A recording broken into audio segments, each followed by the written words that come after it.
Crickets fluttering. Are you hearing a little bit?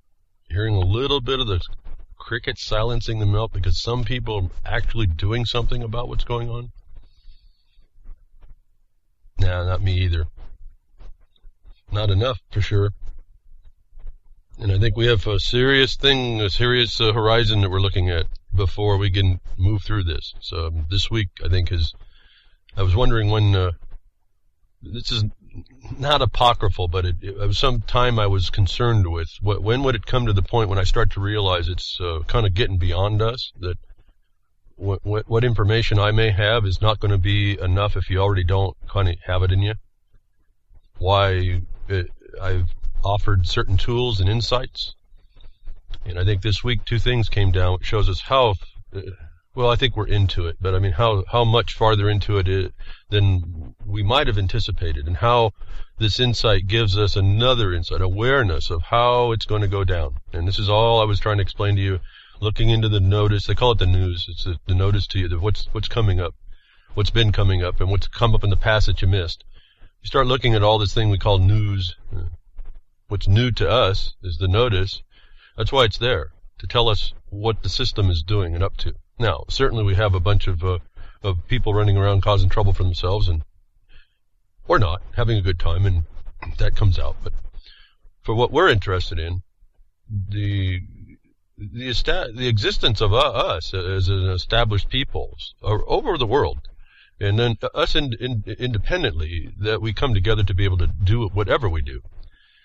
This week was I can't say it's a shot. I don't even know the words. I'm losing the words. I'm getting an inability to actually describe what is going on in the way it's hitting at us. But I know what I'm looking at.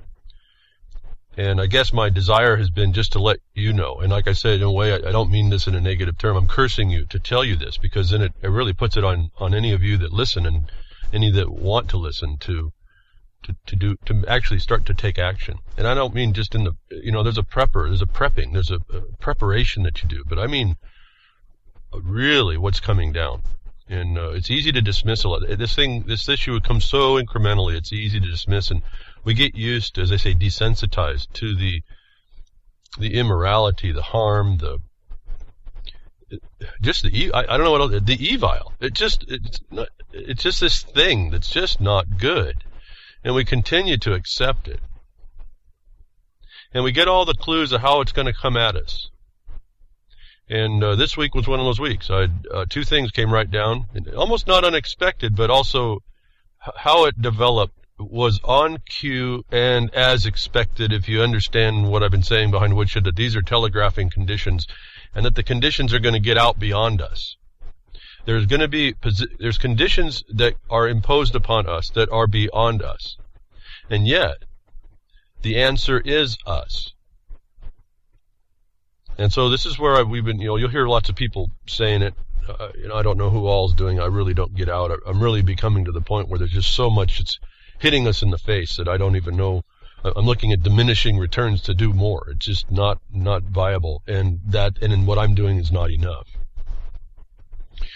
And what people that are doing anything is becoming less and less enough.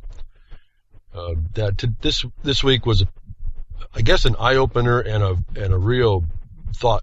In fact, I'm still here. How do I even get into this? I don't really want to talk too much about it. We've been talking about it. Just examples of the tyranny against us, the oppression against us, on us, all over us, all around us, infiltrated and surrounded, as I've been saying for years.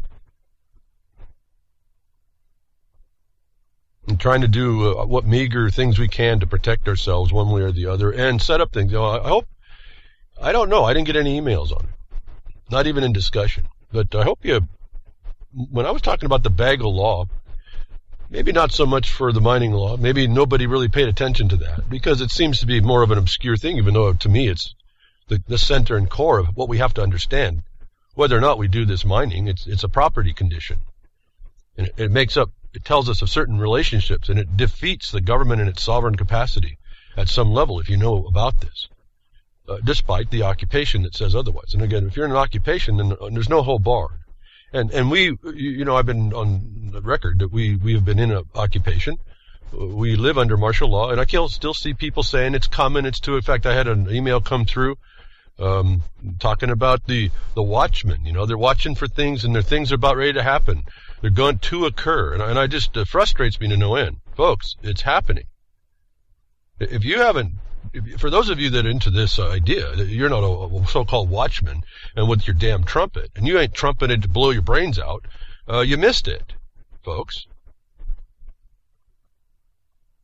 This is already battle stations. This is already, you better have figured out something. And when I talk about the bag of law, you better have had that. I hope you all went back with the gentleman from Florida who took that idea. Not maybe my idea. It just occurred to him as well. And this is how you start finding. As I told you a long time ago, you start doing your research and your study. And you keep your eyes open for other people that are still doing studies. Maybe those that understand they don't know so much, that you're still looking. We all know, we figured out we don't really know so much. We certainly don't know the beginning of the equation. We just know that the equation's no good. And we're working on that algorithm, that legal calculus they tell us about it, the statistical an algorithm that's supposed to be what we live in. And you're searching that down, or whatever idea you're talking about, analogy you're trying to make to get to the point. That when you get pretty much done with a lot of your research, and you come to a conclusion, and you look at the vista in your mind, your mind's eye, of what it is you're dealing with, and you'll find generally everyone understands it to be the same thing. It's this abyss. I coined the stinking abyss. That's two E's. Stinking is two E's. Stinking abyss. Like evil. It's just this thing. It's this new thing. And you find out you're not alone. You're with other people that did diligent, truthful as you understood to you studies. Because it doesn't matter about the truth you want to speak, it's the truth you're seeking. And really it becomes more than just a truth, because now you're hearing lots of people destroying that there is a truth. And that's not necessarily true. But there is a perception, and there is our bias, and there is our prejudice that filters what is. And I say now, as we see the example in the news to give us an idea of what we're up against, was the is. And I took that opportunity to say, yeah, Clinton was right. It depends on what is. It depends on what reality, not truth, but reality is. What is that reality? The thing that's out there, that we decide we understand, and we decide what is. And it's always amazing to me that those that went on the diligent path to do the due diligence and didn't really take any steps sideways. It doesn't mean you didn't wander around to find your answers, but you were truthful to you, and you've come to some awareness. You figuratively find out you're standing at the same stinking abyss that everybody else who did their path from their direction to come to this center of destruction. And you realize that that's your people. That's if we put in the new terms, everyone's trying to do this new world discussion. That's your tribe, folks. That's your real people. Everyone that's standing at that stinking abyss wondering what the heck happened, is this what this is? And then you find out you're a little bit too close to the edge, and you're all sinking into it. And this is what we're at. We have a lot of people, probably that listen to me, certainly. Not all maybe defining what they see or what they understand the way I am. Everyone has their own perception of that.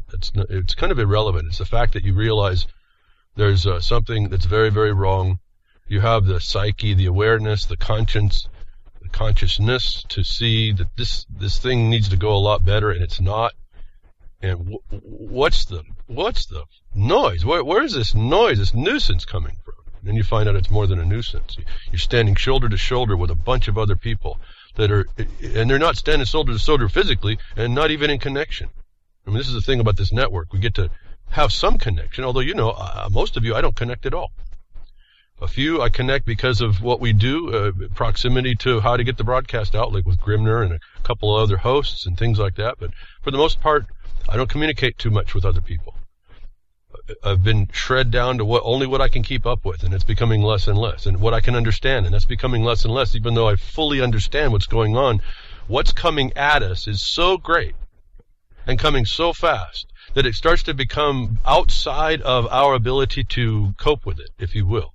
why I keep also mentioning periodically, when you learn like how to fly an airplane, they drum into you these boring. At the time they're boring. Well, unless they're exciting boring, like spins, they stopped doing that because that was killing people. But at any rate, you get into these boring emergency procedures over and over and over. And I've told you before, that really ends up saving your life, doing the boring emergency procedure like the fire drill. You know, what good is it? Well, when you get into a fire, you'll find out what good it is.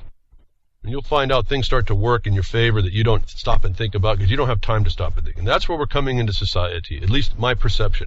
And I'm trying not to be a fatalist or a doomsayer or any of that. I think there's a better day. And I guess that's what keeps me coming, to talk with you. And even despite the doom and gloom, despite that reality, I think we have a say. We can draw this thing through, but this is where we have to understand, if you will, the fire drill to get us through the emergency, and then the follow through, the mop up, and then continuance. We have to be prepared for that. But it's coming right now really fast, and I had to question myself this week. And that again, trying to be honest about what's going on, it caught me to think, this really is coming too fast. This is what they say. You won't understand it. You're told that it'll be so beyond, you'll have people just crying. I mean, they can't keep up. Well, I'm not crying, but it sure seemed to be a slap in the face to this week about straightening me up about how bad it's going to start to get here, and all the areas they put. And I'm hoping, again, getting back to that BAGO law that was started up in Florida, I don't know, no one contacted me, as I said, but I hope you all sat down and you did your BAGO law. Start there. If you didn't, I don't know what you're even listening to me for, actually. Truly. See, people ask me, what do I do? I came on and I told you that's what you do. If you didn't settle down and do that for yourself where you live, I don't know what you're listening to me for. I don't know what your complaint is there, actually. And I'm not downing anybody here. I'm just telling you this is the reality we're in. We're in that day. I keep telling you that. We're in that day. It's happened. It's not to occur. It's not coming at us. It's not martial law to be declared. You hear me? I explain all of that's an error. Those lines of thoughts are error. All the gurus of the watchers are late, folks. I've told you about the Second Amendment people. They're late. I'm concerned now those Second Amendment rights holders don't know what the heck they're going to be shooting at. In fact, I was just talking to somebody yesterday about advancing one of these types of Second Amendment authorities, and I said, why? It's already there. What the problem is, there's no accountability for its recognition. Why in this bill that wants to be presented for local control, which I'm all for someone getting involved to that level, to bring up, why are you causing penalty on people in a law that's supposed to recognize the antecedent right? Here's the point. No one understands what they're up against. They just know they're up against something. Am I correct in my views? Well, that could be up for debate, as we all look at this. But I've learned, and you will too, and you already know, those that have taken the steps, and you realize that this thing's coming here, and it's here, and all this other stuff. We all may see a little different part of it, but you know what I'm talking about when I say I know. It's not an arrogance. It's not because I know more. It's not because I'm smarter. There's a reality. We want to talk about natural law, and then we give lip service to it. We want to talk about what law is, and we give lip service to it. We don't even really recognize it. And then we go try and resolve the problem against us, and we make it worse, actually. That where people are now coming, this idea that you have to come to the Second Amendment, we have to have the right to bear arms. Well, folks, you already have the right, but you're not getting credit for it, right? This is the occupier. You don't understand that that's up against it. But more importantly, as I've been trying to avoid, because I wrote about it, I saw it, I think it's going on 15 years, that those that hadn't seen the oppression and the oppressor and the occupier on this soil, already, on the soil of the United States, I don't know what it is for other countries. I live here. That if you hadn't seen all this problem for all your knowledge, or even your late coming to it, and you haven't figured out what to do with the Second Amendment as far as a right to bear arms in the reason for its existence, I think you need to stand down. But more importantly, there's something we don't need to go to, because it doesn't say we have to bear arms in defense of ourselves. It says we just have to alter or abolish the government as we see fit. When it fails, as the Declaration of Independence comes to instruct us, when it fails to serve the people. And then we are constrained again. Well, you have to do it by a certain process. Well, I think the process you have to come up with is something that that extends the peace and tranquility that you want in your life, in your actions, to get the change that the actual alteration. It's not a change, it's an alteration back to accountability, back to an objective basis where those that are in government offices become in their place to serve the people instead of serve the people. What did I just say? Serving is serving legal process. You are subject to the exactions of every kind. We have to remove that in the government against people. To protect and serve. Did anybody ever think about that? See, I wrote a thing last week. Protect and serve who? In one regard about serving and protecting, it'd be protecting the plunderer, the occupier. But serving who? Serving what?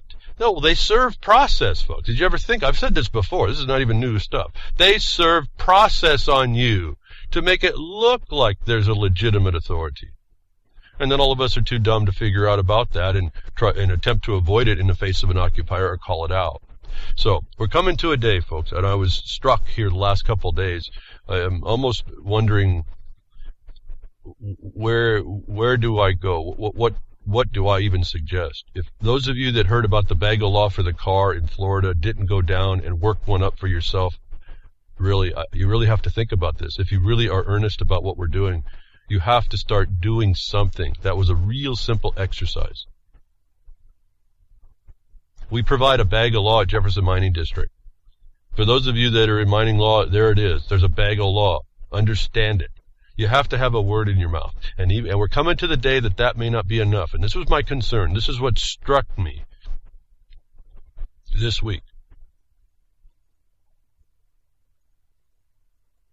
We have to have something in us to be able to show the example of what we need in the future. And it's in us to do that. It's not anybody else. And we have to do this at a mass level. And this is the other potential problem. And this is what hit me so hard. On the second story I'm going to report on, this one tells us we can't even trust ourselves.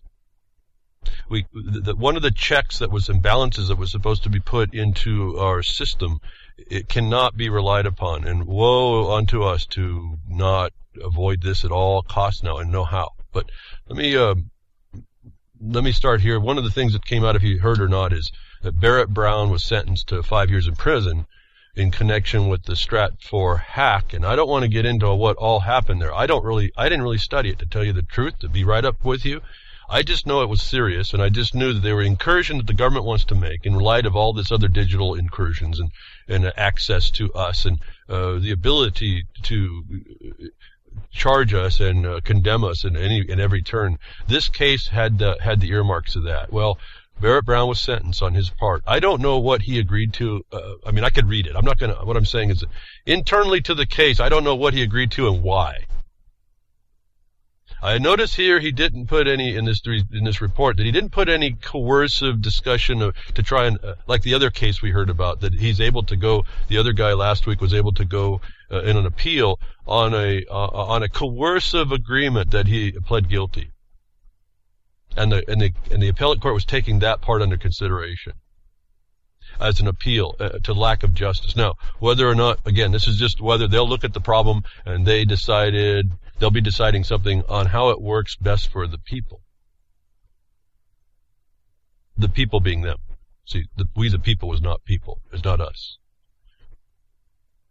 I think it's actually capitalized in the document. So that's a title. That's a noun, isn't it? It names something and it's not defined actually. So we can make up stuff or we can see it for the truth of it. But anyway, Barrett Brown was sentenced to time for agreeing that some crime was made, that he did crime. And I'll have some links. You can read it if you haven't. You can get on the internet. It's all over the place. And thanks to Grimner, he put a tweet and it has a more concise statement. Sentencing guidelines were applied and how. I did pick that up, and so you'll get that link as well. He went through Twitter, and I've got that through that. And so behind a woodshed is where you can find me if you want to just see what I do and what things go on. I don't really follow people too much. It's too much for me to keep up with. I get lost in all that and seeing where people are and what's going on I'm trying to analyze where do we go with this? What's in people's minds? How can I communicate to people the imperative of what's happening? how can I just don't have it. I certainly apparently don't have that tool to invoke passion in people and, if you will, the charismatic evangelism that's required to invoke the action in people. All I have is this bland, basic information. But I'm looking. I'm trying to figure out. This is for some reason I see I've been seeing an oppressive threat. I'm a pretty carefree guy normally, and I'm pretty lighthearted generally. I mean, I think I am generally. You just get me away from. I was wondering, what if all of us that are like-minded, where all the guys, all the people, the women that stand up against the stinking abyss got together? What would we do? I mean, if we got it and we were pushed off into our own little space and we were not allowing we said no to everything that the stinking abyss we saw was, so it didn't affect us, what would we do? We'd probably be bored to tears at some level until we figured out, well, we've got something in the world to do, like create. Maybe that's a good idea. But we wouldn't really have much to talk about, would we? Except for this oppression. And the Matrix is not a movie at this point. But a very real thing is coming on us that starts to eventuate itself, that is working itself against us, despite our own abilities. And because we're not acting, that I continually say we have to act, we have to do things. I can only give you options. You have to decide which one works where. Why I say that's discovered when you find something so wrong you have to make right. Once you do that, a lot of things fall away. Clarity comes. But on this Barrett Brown sentencing, Barrett Brown pled guilty to 3 counts: internet threats, accessory after the fact to the unauthorized access to a protected computer, and obstruction of a search warrant. So this issue isn't about that link exchange actually in the first instance that they talked about. However, that becomes very relevant and something that you should be careful of. You have to know about this point, about how they got in to make a link a problem, and what it's going to cost. What it's cost this guy. The accessory after the fact conduct to which Barrett pled included offering to communicate with Stratfor for the purpose of redacting certain emails in order to conceal Hammond's identity. There were a number of counts charging trafficking in stolen credit cards and possession of stolen credit cards, with which he was originally charged. Those 11 counts were dismissed last year by the government after the defense filed a motion to dismiss, saying that the counts failed to state an offense. The reason we couldn't just say those charges were dropped yesterday is because under federal law, a judge is technically allowed to sentence a defendant based on the conduct that was uncharged. Charged and dismissed, or even charged and acquitted. So let me end there. You can read the rest. You definitely need to read these.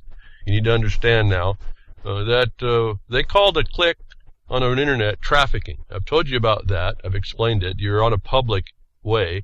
You're a public easement. It's actually a military easement in the internet. And what you're doing essentially is presumed by the government is trafficking. What nonsense this is, but that's what they got here. And now, the other problem is that this is talking about credit cards. And I'll just tell you, don't mess with the financial system of the United States. That's just number one. You just don't do that. So, what underlies this, I'm not so sure. However, the price of a click now, and DoubleClick, I don't know how their stocks didn't quadruple here overnight, but the price of a click is kind of commensurate to what Barrett Brown was fined over this to Stratfor's harm, which was $890,000, almost a little over $750,000 per click. The click of just sending that link. Now, he wasn't charged with any of that, but since the federal judge can use the conduct in leading to all this as part of the sentencing guideline, that conduct, in fact, the passing of a link, an internet link, had enhanced his sentencing. And this is the danger. This is the encroachment. Now, I haven't looked at this at all to even understand how I would approach that. I've got some quick ideas, but when you're in a system that starts to do this, it takes more than just my head in the clouds in order to, or being obscured by other thoughts to address this. And so this starts that problem. The wave is becoming too high to surf now. at least for me on this aspect, which is something that I do every week. And this is like third-party liability for something you didn't actually do. That is used to enhance something else you agree to. And this Barrett kid is pretty nonchalant about this, and I don't know what I feel about that. I certainly don't, from a procedural standpoint, I'm not liking that at all. He's agreeing, literally agreeing. At that point, then I'm wondering what was this all about? Was this a setup? So I guess I don't even know how to articulate how serious this was at a almost an obscure level, which is not so obscure in application. All of our clicks are trafficking. We're all criminals essentially at that point. The click value now is up to maybe $190,000 per click. The double click should be getting tons of money right now. I know I'm not getting any money. I'm certain that Grimner's not getting any money. I don't think that Jules over at UCY gets any click value. But see, the system is gearing up for this problem. For us. I mean, it's a trap. Now, what do we do about it becomes the other problem. It's coming so fast, I don't even know if I can fathom an answer. It just becomes more about, well, we just start to have to go as incognito and dark web as possible. And do our best to button up a bit and still function. As I was telling before, what happens when they get this to the point where you can't function? Do you still function? I'm seeing lots of people still on Skype. Fascinating to me, really. I mean, I'm just stunned. If it wasn't for I value the people that were on Skype in my list, and I would like to know where they are. In fact, I haven't gone back in. I only went in once, like I told you, just to see. And in fact, some people responded to me after I told them not to. So this is, we don't even listen to ourselves. But I was able to say, listen, I'm not really wanting to do this at all. And then I backed out. I haven't been back. Well, I may want to do that one more time, but really, who would want to use Skype? And yet people are. And so after last week in the broadcast, I said, well, let's look for another one. And I think it was Grimner came up with Tox, T-O-X. Now, it's still under scrutiny, I think. I was able to, on Windows, actually download it and actually install it pretty easy. Linux was a lot tougher. I haven't quite got that. For those of you Linux wizards, it's probably fine. Grimner explained how he did it, and it's just maybe my unfamiliarity. But in my Windows system, it loads right up. It gives you this ID number. It looks more like an encryption name. You can change that actually after the fact, I think. Now, you don't change that at code. You change the reference to it. But it looks very, very similar to Skype. Now, there was a discussion that maybe the quality was off. I don't know, because you don't know about systems and bandwidth and all that interfering. Like I used to have on the broadcast, bandwidth interference. I couldn't pump it out. So that seems to have been fixed when we requested the extra bandwidth free. It was always there. We had to request from the provider to have that extra that they had available to us. And that seems to have solved most of my problems. And then with that in mind, I did hear parts of the discussion with Solomon out of Brazilistan, and our crew down there, all the listeners at Brazilistan and listen to the podcast or try to listen live. Apparently it cuts out when it goes down there. I can just confirm, after Grimner suggested that it's going strong through the server, wherever the server is that we serve out of. I can suggest to you, I haven't had any dropouts for many, many months from my end. That doesn't mean there's something not in between, but I wouldn't have an indication, just so we can clarify where the problem might be. My stream goes out pretty steady. I haven't had a dropout at all that I know of. So maybe interference, as we joke about the NSA interfering, it could be governmental interference in some place, some connection point. So, however, if I'm cutting out for you all now, and if I cut out when I say this, you won't hear it, but they advise me, Solomon advises me, calling into the Freaker's Ball from Brazilistan. You need to listen to when he calls. He's got a lot to say, a lot of encouragement too, a lot of support for what I'm doing, a lot of support for Grimner to go back and do what he was doing. And this is a big decision for most of us to continue to do. There's a lot involved with making that decision, but I completely concur with his passion to see everyone doing their best to get the word out. Don't go down shooting, if you will. Don't give in and don't give up. And that, I'm always on the borderline of that sometimes. But if you go to the podcast, you can hear the broadcast cleanly. and I've put a lot of time into trying to get that correct. And the last word I have from the FM station that confers with me, and thank you very much for the broadcasters that are out there, was that our file that I put up is now the quality of FM for them. So if I'm because of it, I apologize. I don't know what else to do about that.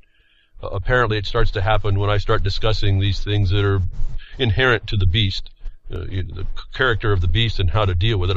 I start cutting out. So go to the podcast.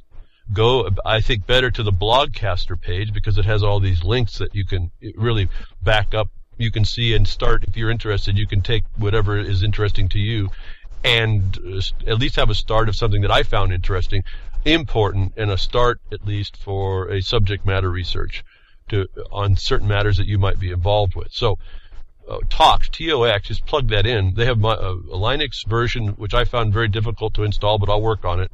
And a Windows, it was simple, and then it gives you a number. It's pretty quick, and then there's some ID numbers that you paste and you copy to people.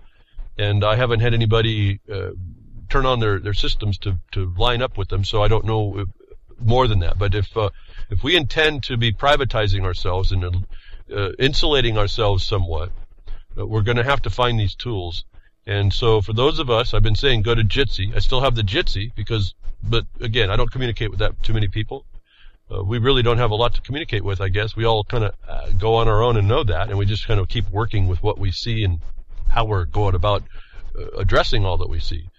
That there's not much questions and discussion amongst ourselves, but nonetheless, I have a Jitsi account that is working, and then I've just now loaded Talk. So those of us and it looks really similar to Skype. So whether or not the quality holds up is really only going to be a measure of people signing in, starting up, and connecting up point to point with encryption to do what Skype did without the non-privacy statement in tow.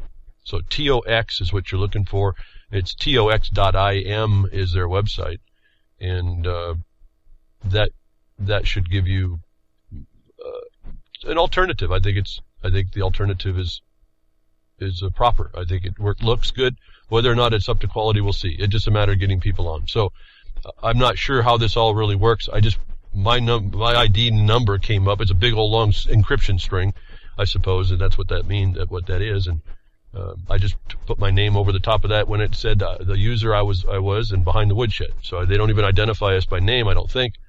There might be a small program that does that, but look around. There's alternatives, and I'm suggesting with this Barrett-Brown condition. And I don't know how we protect ourselves, like on the Blogcaster page from, I put a link for someone who actually starts doing some nasty work, and then that comes back through me to get me as some kind of an accessory after the fact. I don't know, but this is where they're clamping down on the liability. Now, am I worried?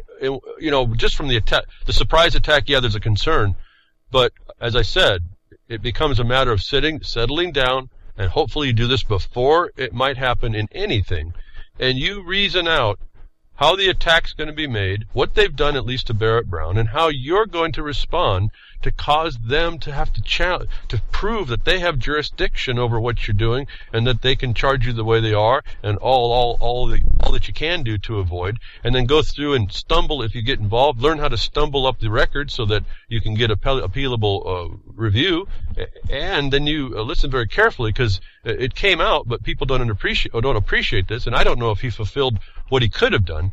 However, he had the right of allocution at the sentencing, and that's his sentencing statement. And that's where it's like you get to say a whole ton to defend yourself. You get to explain what they're doing and why they're violent, despite the fact of the conviction, it's improper.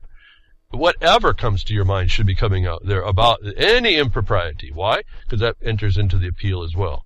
I know it's in a corrupt system, but this is again that issue that I was telling, that opportunity. If you're in it anyway, why don't you go down swinging, and why don't you make a record that everybody can see now that it's public? You get a whole lot more than 15 minutes of fame, I'll tell you that.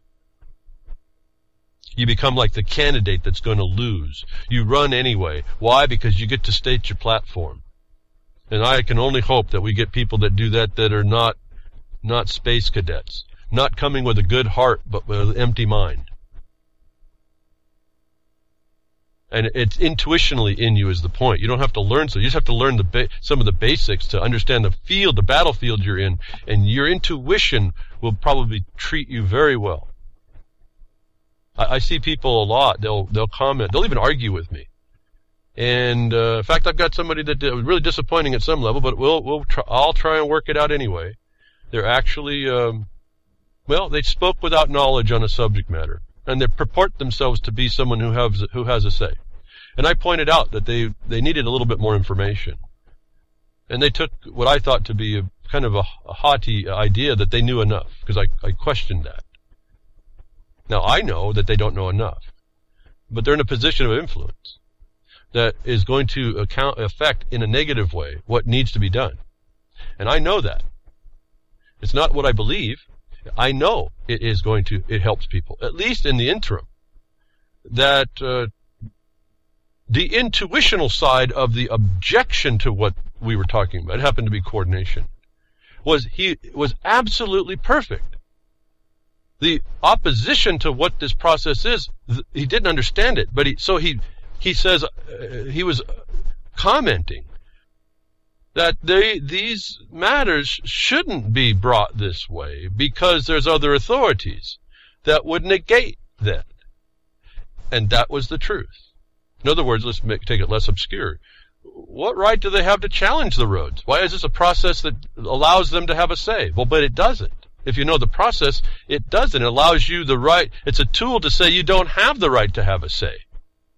But he took a negative inference to the fact of being imposed to do so. And that the method was somehow derogatory to a state's rights, when in fact it was a measure provided by a totally different jurisdiction to make sure that jurisdiction doesn't trespass upon the authority of the one that it has authority to interfere with without that.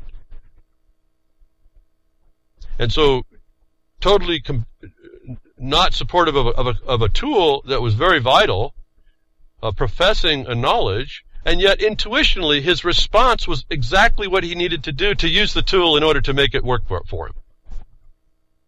And I don't even know how to describe that, especially in Twitter under 140 characters, and the lack of these people to want to engage me more, let's say in an email, to just clarify a couple things. That essentially would, in my estimation, and the way we do this is not my opinion. We do this. We've been doing this thing called coordination for, I think, going on 3 years now. This is not just an opinion here that I'm just talking off some, walking some hot tin roof, just screaming my lungs out over it. This is something that we do. And we do it because the authorities that are supposed to do it are not doing it. So I do want to point out, we can have these ideas, but your intuition is powerful, but it may be misplaced in application. That I want you to understand your intuition, but if someone comes and says, wait a minute, you're missing the points here, be receptive at least to that, but don't not use your intuition, despite all the formality of so-called law.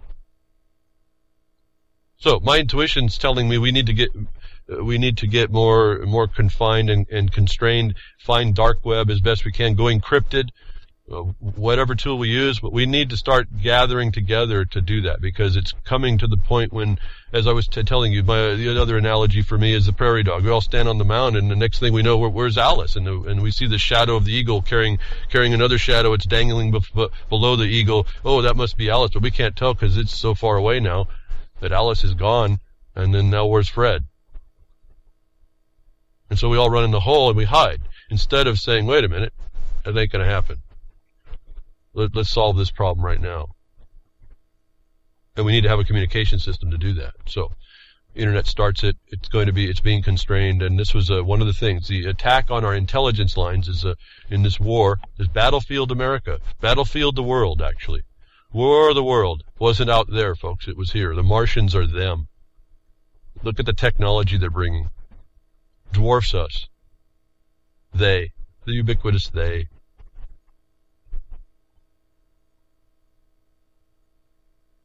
You can hear Solomon speaking right here. If those of you who heard him on Freaker's Ball, he's giving you the whole list of what they are. He's got all the words and all the names to call them. Doesn't come off to me so quick, but he does. He's given him a name. And so we have to start identifying this, and we're going to have close ranks. We're going to have some protection. Now, that's private to us. Now, other problem we noticed, this is what really got me this week, was you never know the outcome, but I was certain. When you saw the pictures of Kelly Thomas, how he was brutalized by the cops, and the condition and the situation that happened around him, and I understand he was, again, not going to read it, maybe I should, but he had some mental problems, but not vicious, just wasn't quite there in certain places. That he was going to be stopped by the cops, and they literally beat him to death. The cops were gloating that one cop, I used my taser into his face 20 times. I thought that was going to be some measure. That was severe enough that I thought that a jury would certainly bring some measure of justice to that action, for a lot of reasons. Obviously, you don't want your people being beat down by the cops. You want to teach them not to be thinking that they can, and you certainly don't want to be executed by the cops, the gang. It's a military execution squad. You would hope that wouldn't be the line that the jury agreed to breach. Because that was what I was saying earlier. The jury is our last, inside this corrupt system, the jury was the last line. And over somebody getting beat to death, over an arrest, when did we breach that line? When we got 5 guys on one, that they can still beat him to death, and all they were supposed to do was handcuff him and throw him in the cruiser. When you have 5 or 6 guys that are way bigger than this guy that couldn't subdue him, maybe those cops needed to be fired as well. And again, I don't want to get into the story. You can find the story. The point is, the jury was supposed to be, at least you thought, your peers, and supposed to be a measure of constraint and restraint for the system itself. That, unbelievably, but not surprisingly, the officers have been found not guilty. A jury has found them not guilty on all charges, despite the overwhelming video evidence. Now, we've been told that video evidence, it doesn't tell the whole story. The point is, there's a man dead over an arrest that was for a non-important, literally a non-threatening condition. This is not a felon with a gun that's shooting at people or threatening to.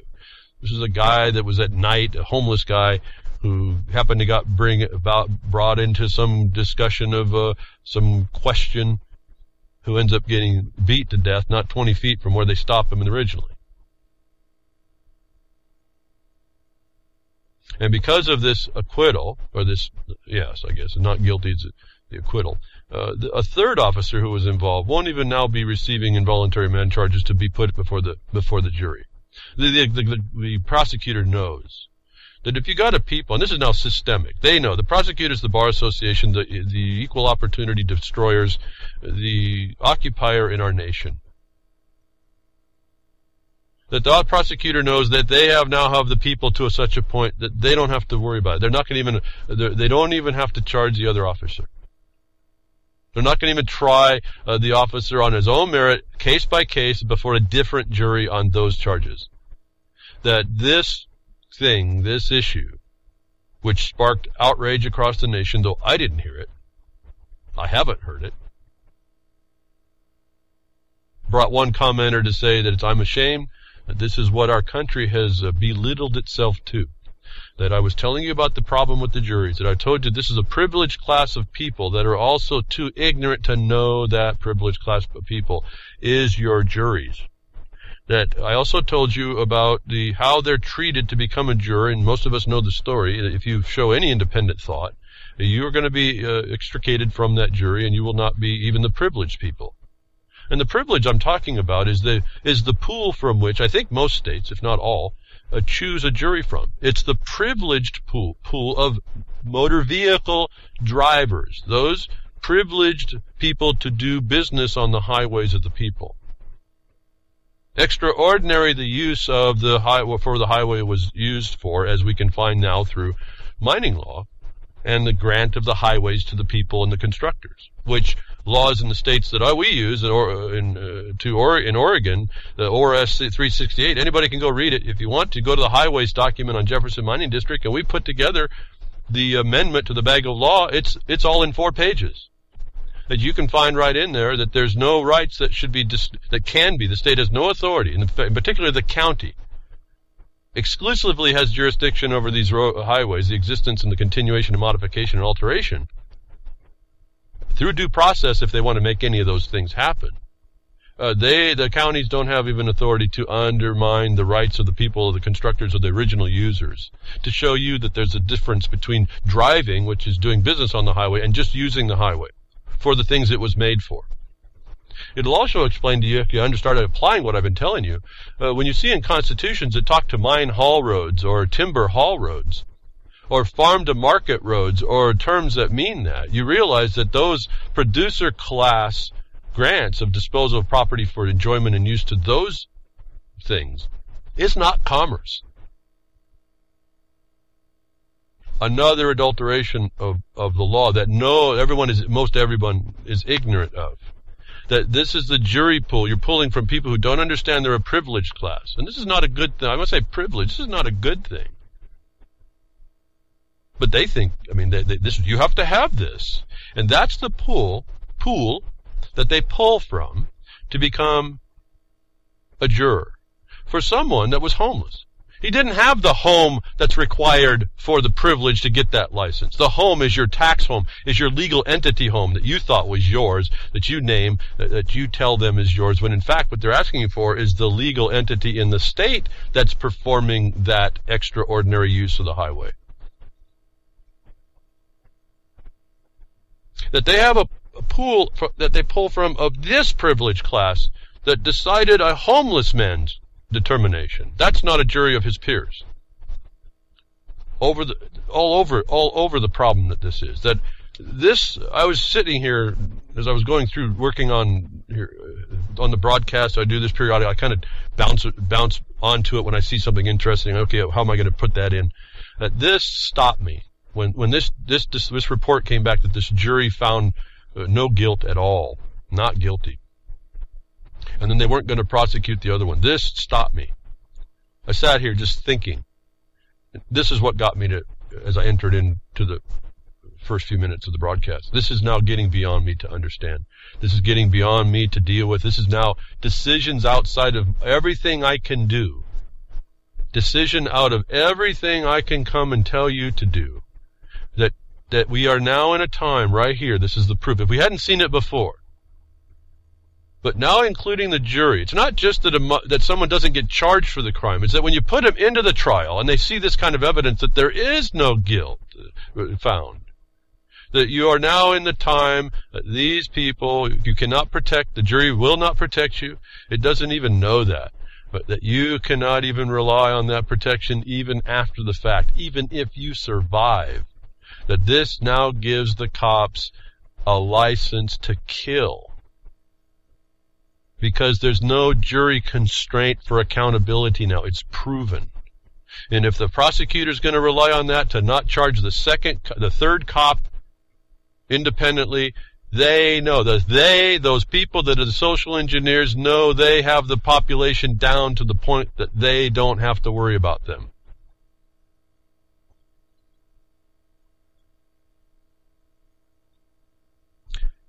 Again, I was going to read their statements that were made by these cops that should just tell you there was a problem and this jury didn't stop it. So I just become out of words. I want to tell you we are in that time. It's not coming. It's not going to be here. It's not to occur. It's now. If we didn't understand it before, if I hadn't said it before because it still looks like, oh, well, the executioners, well, they just do you in the moment.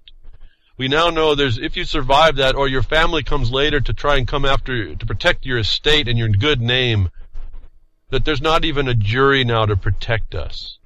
We have failed ourselves, notwithstanding the privileged class that we also don't understand.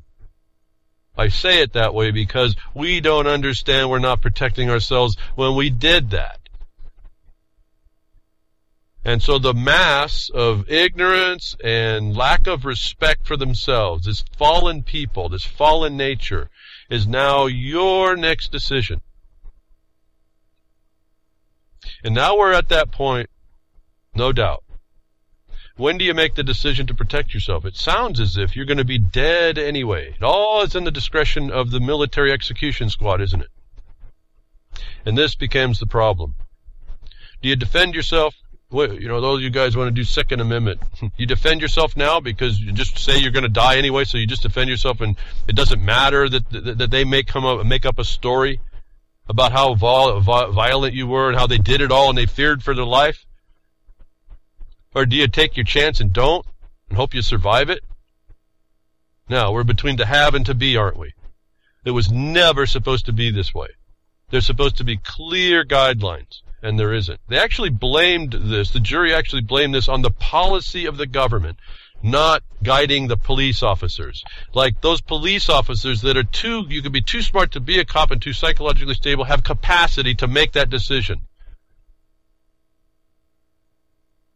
That I was telling you months ago, you need to go in and review these policy standards, and then you need to when you see that they can do this because there's no guidance in those policies, you need to sue to either have them put there or petition your local leaders, your local controllers, your local tyrants to put it there. Or the mass of the people will rise up, and then you threaten to scare them that way. You have to do this now, as I told you before. That place in Texas. So much for the Second Amendment, don't mess with Texas. What a shameful display. That you now have to go to that police department and say your policy didn't keep an execution squad from executing a people in a place that you were taking an oath to recognize peace and tranquility. That's not peaceful or tranquil, and it doesn't matter the kind of resistance that goes that the gentleman was there putting up in the question. You have to put these policies in place. Why? Because the jury said that policy is more important than a life. Do you understand this? The police, remember I told you, change the Y for an E. The police are more important than your life.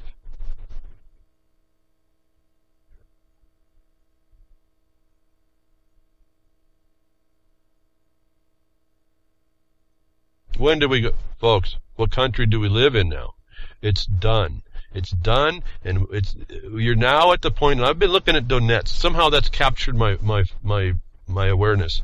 Donetsk, a group of people that are defending themselves against Ukraine. They said they want independence. I don't care about the pro-Russia, pro-NATO. I don't care about all that. There's a people that have said, we're not going to go your way. And they've banded up a militia, a military-trained people. They are getting apparently support. They can't be getting this stuff from nowhere else but Russia, their equipment to defend themselves. And that's literally all they're doing. That I'm saying now in my mind, Donetsk is the United States. The battlefield America has become Donetsk, if we were just to see the mirror. That I don't see that around here much. And we're in that day. We're already past. We can't protect ourselves by our own people. We have a long way to go then. Because I'm not doomsday. I think we can get around it. I think we're doing things to get around it. But the speed with which this starts to ramp up and the liability, the exposure we have is now accelerated to the point that it's coming at us too fast to deal with. That I'm hoping you really have been listening to what I've been saying, that I still believe, see, Kelly didn't have a word in his mouth. He's a homeless guy, had a little bit of mental instability. It's dark. He didn't have a better word in his mouth. That I think that still gives you at least one moment to catch the brutality off guard. And if you start learning about not doing what Thomas Kelly did in the moment and establishing who you are and what you are, and who they aren't and what they aren't, by certain things, even if it's just reduced to the point where you say, am I under arrest? And whatever, you know the drill, and then say, well, whatever it is, I want my lawyer. And now I'm remaining silent. you at least get those words out before you start doing anything else, and just keep shut up at that point. Otherwise, and that's the only thing we have between us and execution, it seems. And surprisingly, I think you'll find out it might be enough. But I can't guarantee that, certainly. Because we're in a day that you can't either fight them right now, immediately. It's worse than the Wild West. 6 guns now. I mean, they got 20 guns, 20 what? 6 guns is what we have, and they get, 20. Semi-automatic. It doesn't matter. Point is, this is where we go. Either we're gone to worse than the Wild West, or you have that word in your mouth. So, this is really troubling to me, this condition. It's come on quick. I kind of knew, I knew it was happening, but to see it is really a stunner in a way. So, word to the wise, folks. I can only tell you word to the wise. I can only ask that you act, you contemplate what I'm saying, and act on what I'm saying. Do stuff to protect yourself. It doesn't sound like it's coming to you, folks, but it's everywhere. It's everywhere. You don't know. We've told you about the guy, the contractor. He didn't know one day SWAT team was going to be called to his house wrongly, and he'd be dead that night. Productive man, a productive family, and now he's dead. All because someone lied. And the cops think that they have the right. And the courts have given them that right.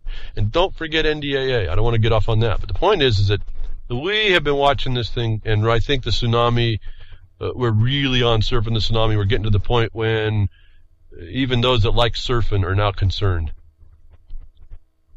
And I don't know if that fits me, but because I've never been much of a surfer, but well, body surfer, that was cool. I could do that better, probably better than lots of people, but just give me a frisbee and a wave. I can do all kinds of cool stuff. I can get myself beat up by the wave too, so Mother Nature always rules, but that was a lesson learned well. But we're surfing waves now that are tsunamis, that we're now, all of us, the best of us, if we can say we're the best of us that thought we understood, it's coming so quickly that now we're concerned we can't. At least I am. I can't say I'm terrified, but I can just tell you I'm terrified. If you understand the distinction there. It's just a call. Please hearken the warning. I don't have the answers. I just have a way to observe and what you do. I do know that we're doing things, and maybe it's just the place. I don't live in the inner city when the tensions are real high. I decided a long time ago that was just not going to work for me, and I moved from that kind of an environment. So I don't have that pressure, but it's around. It's here, and so everyone has their own place to deal with. I'm asking you to start to make it serious. If you thought you were prepared, you're not, folks. I just tell you, I don't know what to say. You can think you are, but you're not. We're going to be hit with stuff. What can I say? We're going to be hit with stuff that we've never understood before. And we're going to keep living in what should have been instead of the is. And they're going to throw is at us. And we're going to deny it. So, another thing. Because here's now what happens, and this is what these occupiers are willing to do. David Hicks, U.S. government agrees former Guantanamo Bay detainee is innocent. I always love that word detainee.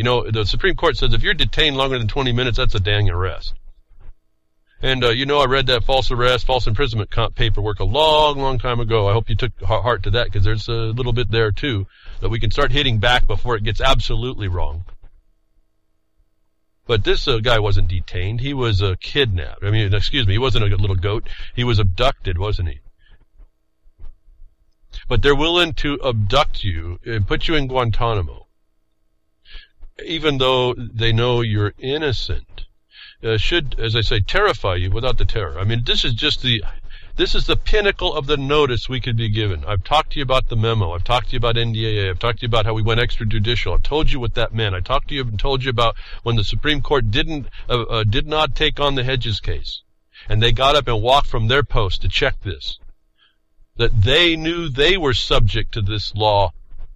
Could be, just as the attorneys said, and I told you that those people, Hedges plaintiffs, better get an injunction against arrest, and the prosecutor agreed with the judgment. Truth on the Tracks you can catch every Monday night and Friday night at 9 p.m. Eastern Standard Time here on UCY.TV.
And particular record was not made means that you have incompetence or knowledge that it was required to solve the problem, to make law right. So this is the occupier, that these guys, this government, said the United States has agreed that the former Guantanamo Bay detainee, Australian David Hicks, is innocent, his lawyer said. Mr. Hicks pleaded guilty in 2007 to providing material support for terrorism, but his legal team claimed that he did so under duress and filed an appeal last year. So listen, folks, this is something that's still available. Now, don't go off the patriot duress. You got to understand how to constrain all these things as well. You don't reserve your rights on a contract you need to sign, that you intend to sign, that I would have to say you probably also altered.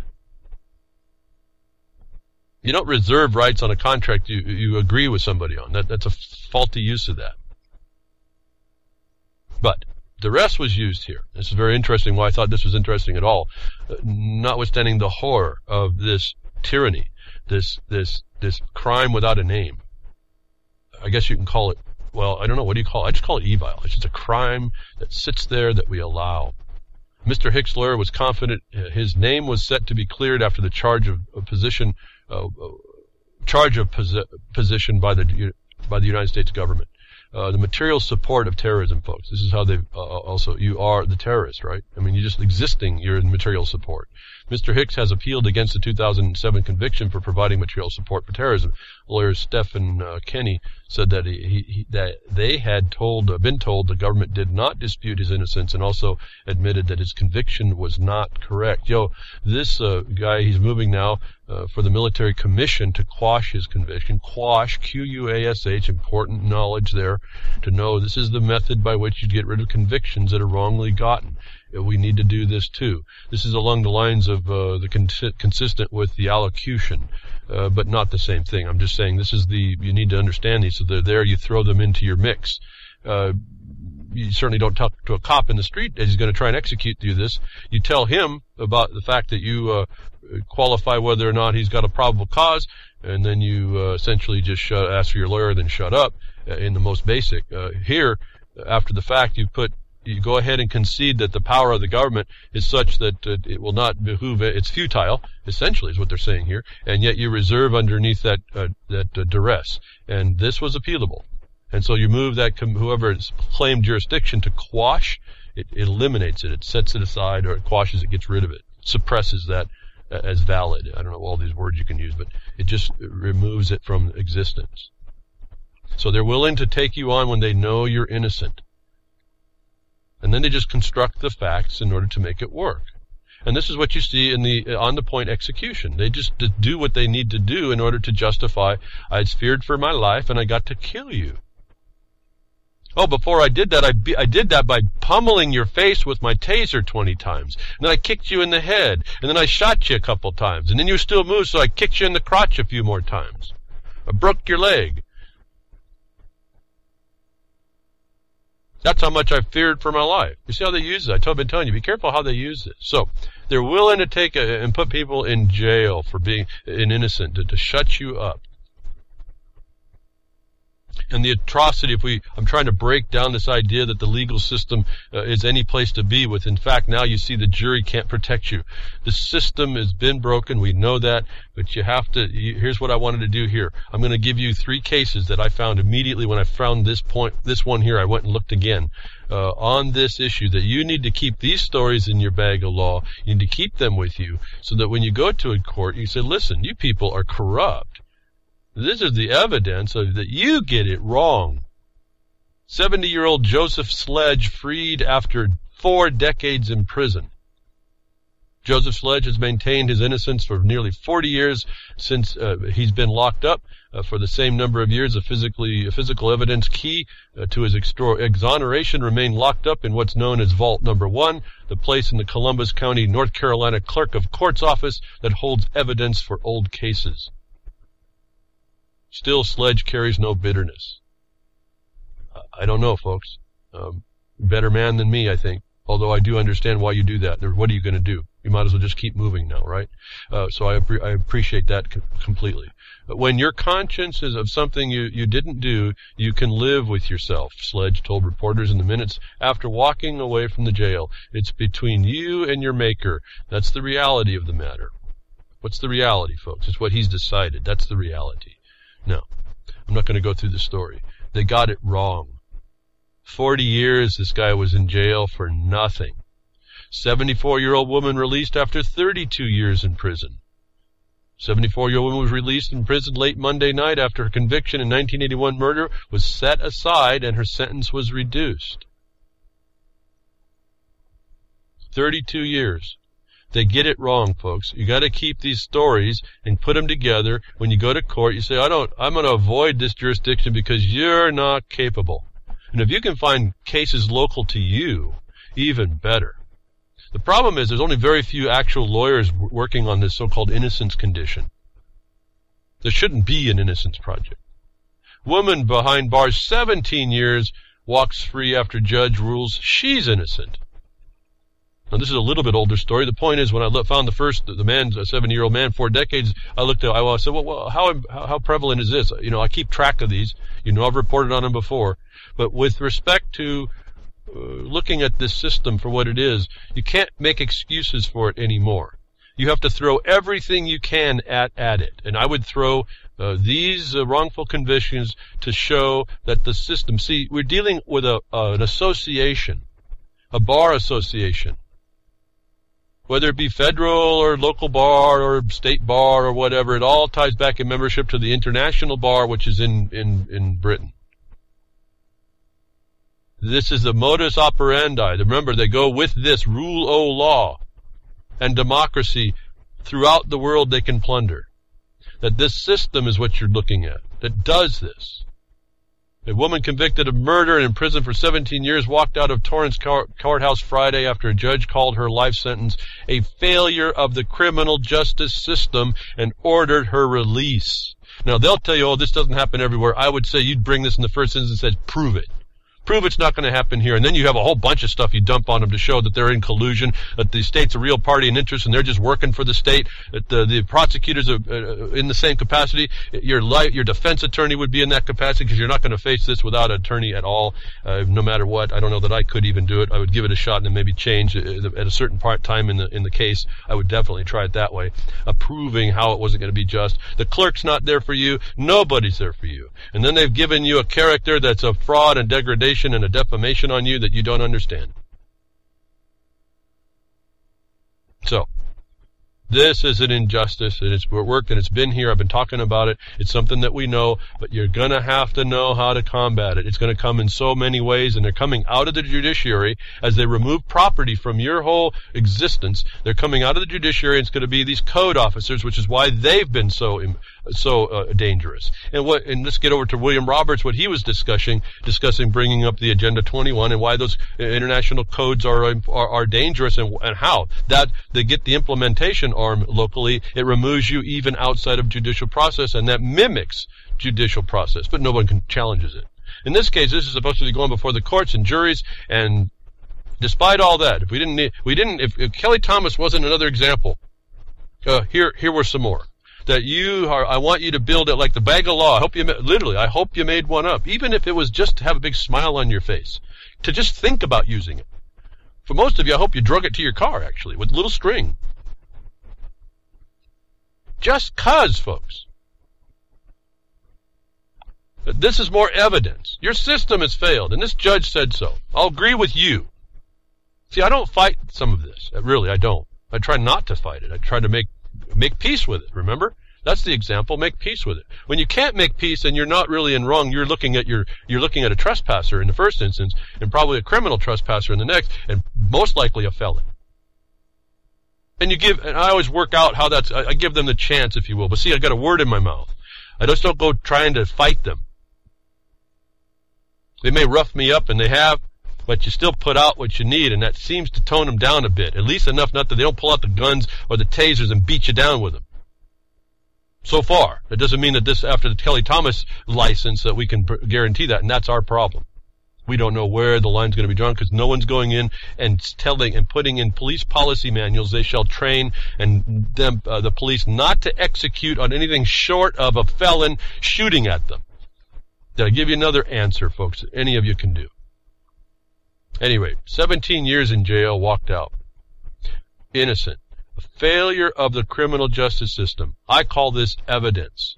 You don't want to be in that system. Prove a negative. You send that name that they have on a citation to the Secretary of State, and you said, do you have an entity in your registrar with this name? More than likely, hopefully, no one's used your name as a corporation. It'll come back and say, yeah, no, this name is not in the state. Do you think that might be an answer against a complaint, folks? And when they ask you your name to correct the record, don't you say, well, if you knew, if you had an authority to know, and you had jurisdiction, you'd know that, wouldn't you? Why do we know that? Because that corporate state requires your application, doesn't it? It has no authority. It says so right in the early documents for the creation of the corporate governments in most states that I have found. They outlawed all the de jure corporations and people, and then they said, if you want protection by our new regime, you have to sign up with us and accept our property, our rule. And everyone did. It's not everybody, but most everybody did. Instead of saying, wait a minute, you're just a usurper, get the hell out of here. That government doesn't work for us. We're suffering today underneath the same condition. These answers are really that simple. They're not that complicated. So, here's I got 4 cases, folks. See, they're going to presume Kelly Thomas is correct because the jury said it, but here's 3 cases right after and say, well, maybe not. And Kelly Thomas is not going to be alive to defend himself, is he? And so I don't want to move into, I don't trust you. Now you've done it, folks. You said no. I don't trust you. Trust is the thing they were supposed to maintain. I hope you keep up with what I'm saying here, folks. All these things are big-time problems for the system that if you know to say them, they have to show otherwise, and they can't. Doesn't mean justice happens. It means that you've got a word in your mouth and you expose them. If you've got nothing else to do, unless you think the Second Amendment might help you, and then you know that usually don't work so well. But it's coming to that day. Do you choose to be pummeled by them, or do you just want to go out in a blaze of your decision that it wasn't right? And it doesn't matter then. You did your decision, didn't it? I'm not advocating any of this violence, but at some point when violence is done against you, when is it right to defend yourself? And they've made the ability for you to do so almost impossible. And it won't be protected even if you had a little bit. And they're willing to incarcerate innocent people. And they know it. That's the first story here, the David Hicks thing. Put that one up front.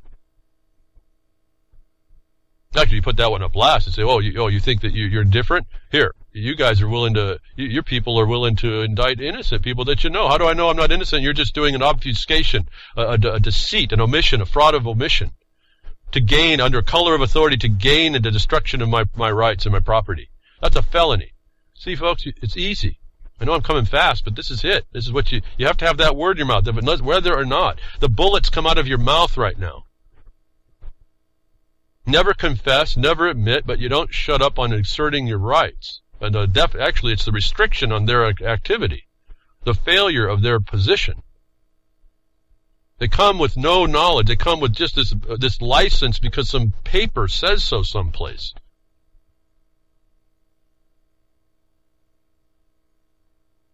It's an insanity that rules. No different than moving on to a whole different set of things. 1,700 private jets fly to Davos to discuss global warming. The insanity, folks. The do-gooders. Those that shall tell you what to do.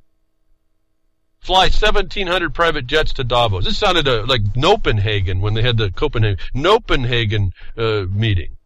Switzerland. 1,700 private jets, and their complaint is carbon dioxide and global warming by human causation. These people need to be put away.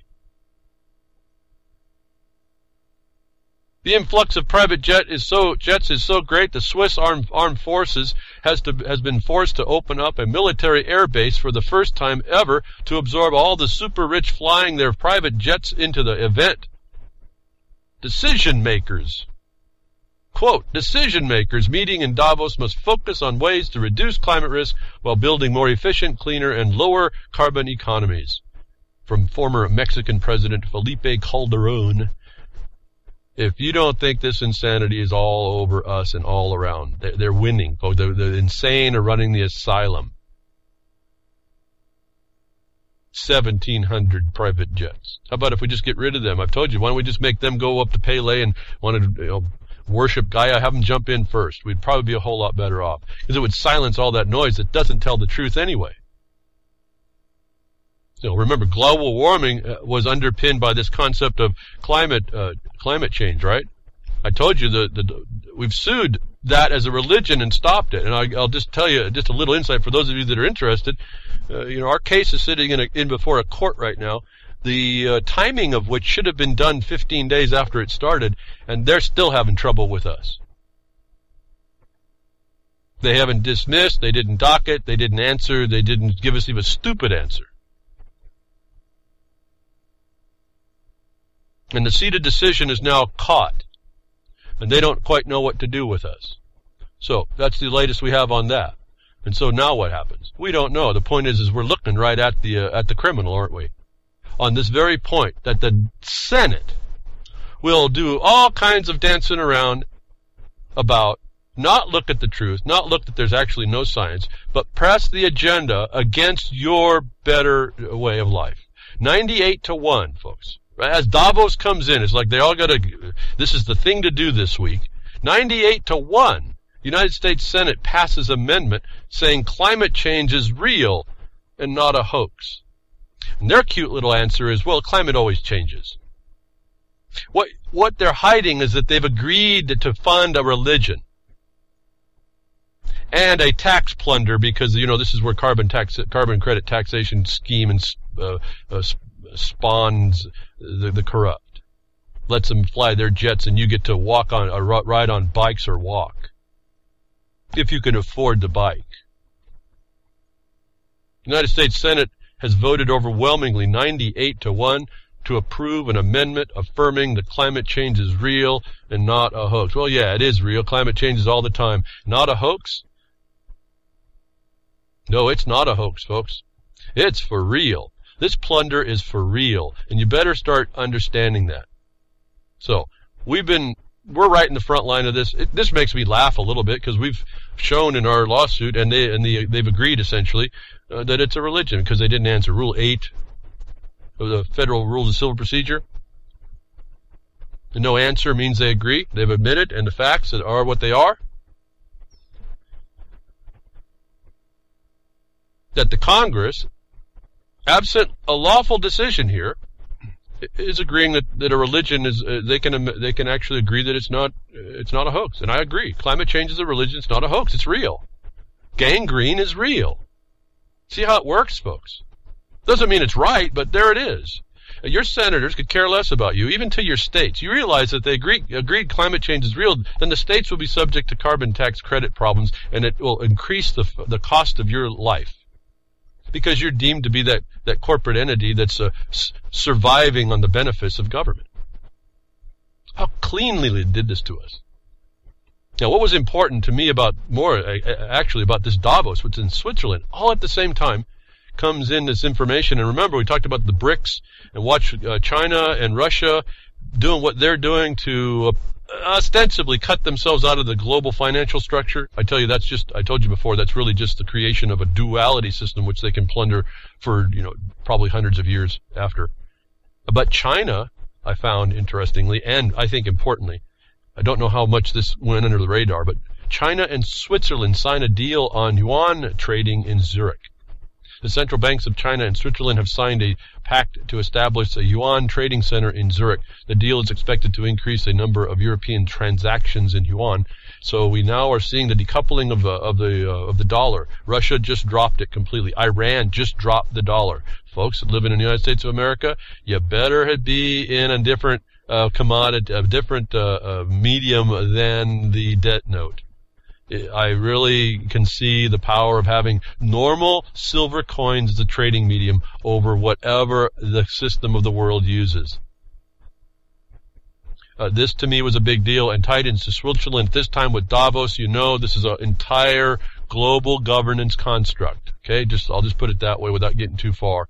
Important things. Now, same couple days later, even maybe hours after that, you see the affiliation now, they're working together. I'm not good, bad, or indifferent on this. I'm just telling you this is what is, folks. China and Russia have both approved a $242 billion Beijing to Moscow high-speed rail project.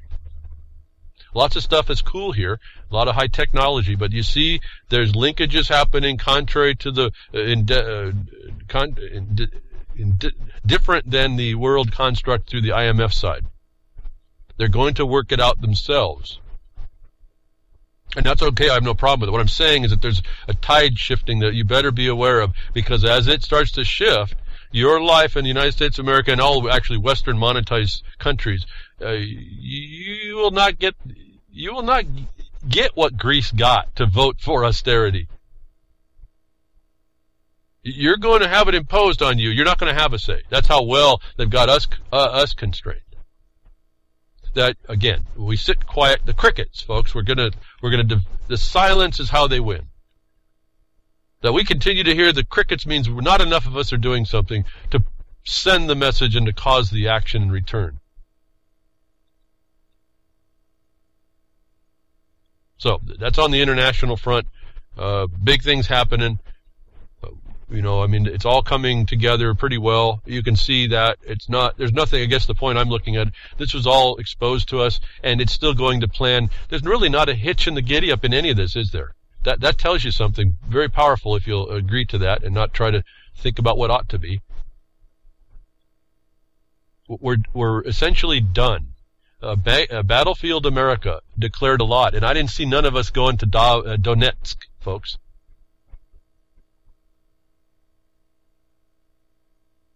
What I find interesting is I tell you these news articles that I kind of go through, and there's just tons. I mean, it's overwhelming.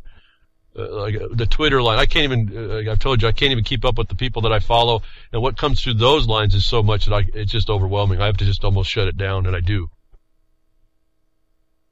I like to keep up on things because of the broadcast, but really it's just too much flying in my face. I see all this stuff that no one's responding to, and they need to be, and that are answers. So here, Battlefield America. I look over in the Middle East, I see people with protection. I don't care whether they're called an insurgent. I don't care if they're called a rebel, a moderate, whatever. The governments, the regimes, I don't care. I mean, all these stupid names just to vilify something.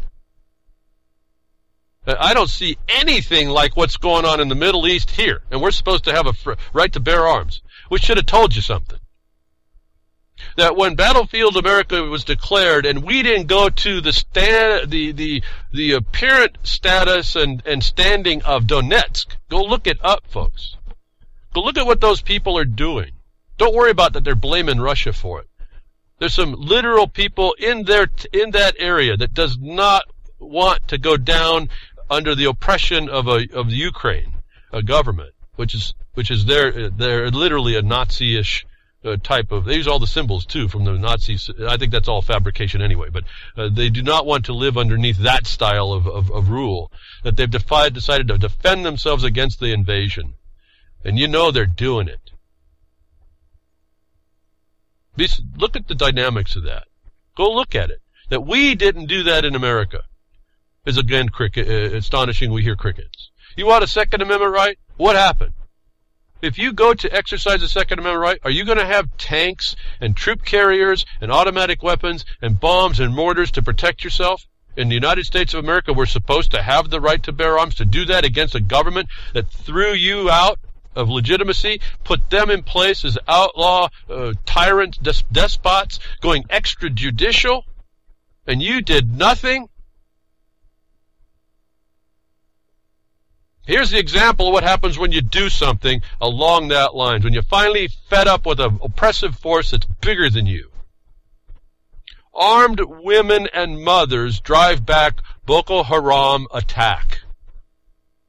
If that isn't the answer to all this nonsense, boy, everybody's got a gun looking for the next terrorist, and reasonably so. Don't make a terrorist out of everybody you don't like. And all of a sudden, we don't have Battlefield America. It's protected. that this is the story to prove. You put this in your bag of law when you go approaching someone that you've got to convince how it was supposed to go. These villagers refuse to be the next victims of religious genocide. Wow, that sounds like climate change.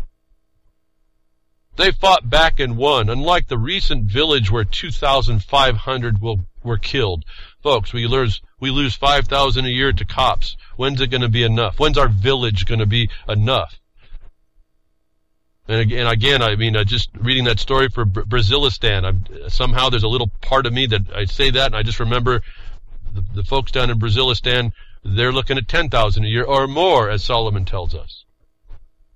That's the reported ones, he says. And I have to maybe agree. Like I said, I forgot about that little trick. But these women and mothers stand up. This is the mama bear syndrome to me. This kind of gives me warm and fuzzies.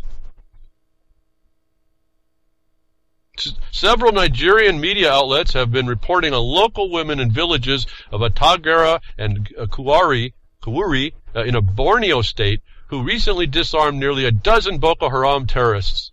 The notorious pseudo-Islamic terror groups, they're just gangs, folks. This is just the whole point. So you step up and do your thing. Notorious, they didn't have a right to bear arms, folks. They just did this. The notorious pseudo-Islamic terror groups tried to attack the Atagara and Kawuri communities over the weekend, but the insurgents were instantly repelled by a group of armed women. Do you think you want these gangs in blue coming around and violating your village, folks? You're going to continue to allow that they kill off 5,000 of us and more a year? Or are you going to stand up like women?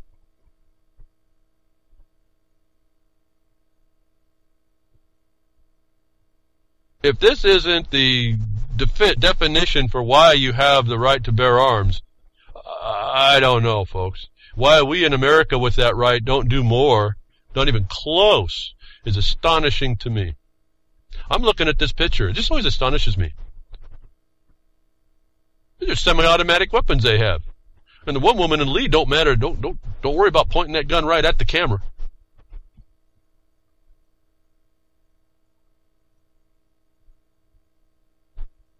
Actually, what I'm looking at might be automatic weapons. There's a couple of them I just looked at. They look like they might be automatic weapons, and they ain't small ones. So what are you going to do, folks? What pea shooter are you going to use against a tank? And what APC you have to travel around and to go head off an insurgency by your own government? These women went after what would be a government trying to oppress them in the group of an armed thug gang that seems to be taking out everybody else, and they're not dead, and they've got their city, their town, their little villages controlled. How come we don't?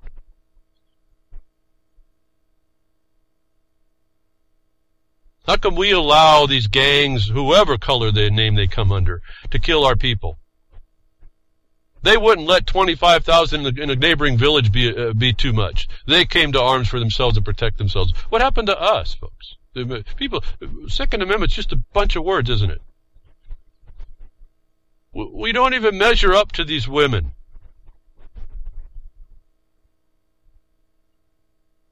Am I asking you to go out and shoot people? No, but that threat should become real when that is the threat against you.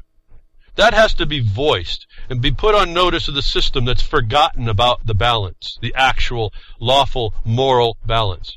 That has to come from you. They will do to you as much as you accept. And on that note, here's another story. Sad, sad story. What we agree authority has a right to say, and how we so useless in ourselves to be able to combat it. Drives me nuts a bit, but the sad, sad stories are around us to give us the idea. There's another proof. You want to put this in your bag of law of what you have license to do because the government can't protect you, has no intention to protect you. It's a color of authority, a color of expertise that's all of fraud. You have to have those words in your mouth and assert them. Tyler's story. A dad talks about the school-mandated drugs that killed his son. This is from the Grumpy Elder site. You just need to hear the gentleman speak on his video. And you need to be educating, let him educate you on his naivete, his trust in the system. where all the markers were that they didn't know what they were talking about, and all the oppression they'll put on you, that he succumbed to, and his son dies. All over this fiction called psychiatry and this fiction called pharma that seeks to do you good and is doing you in. Proof right here. I don't even want to talk about it more.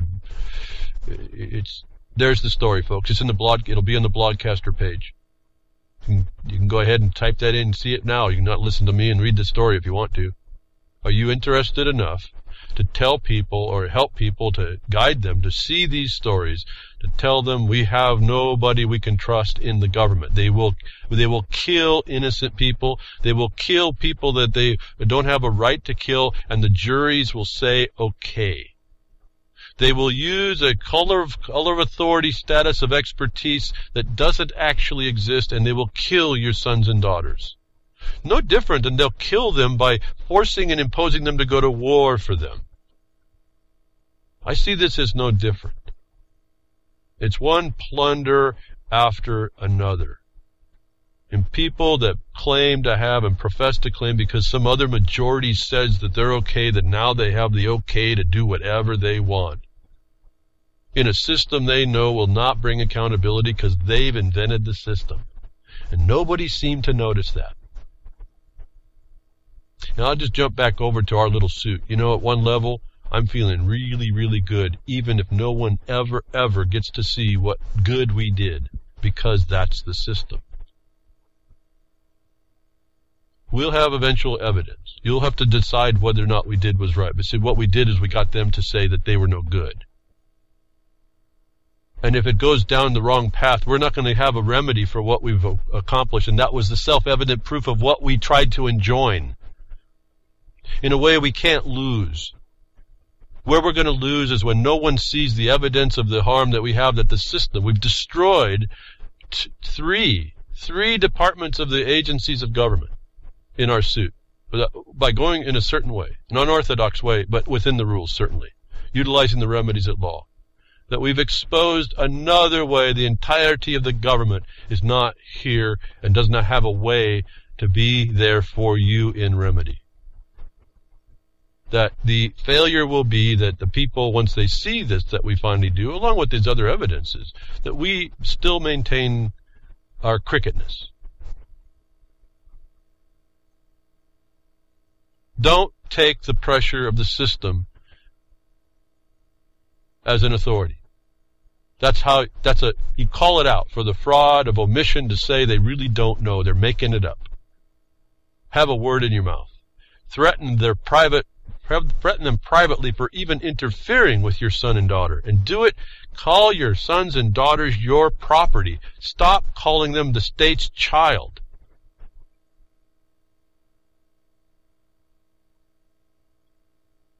Flu vaccines, paradox, adds to public health debate. Canadian problem, an example of odd effects of prior vaccinations.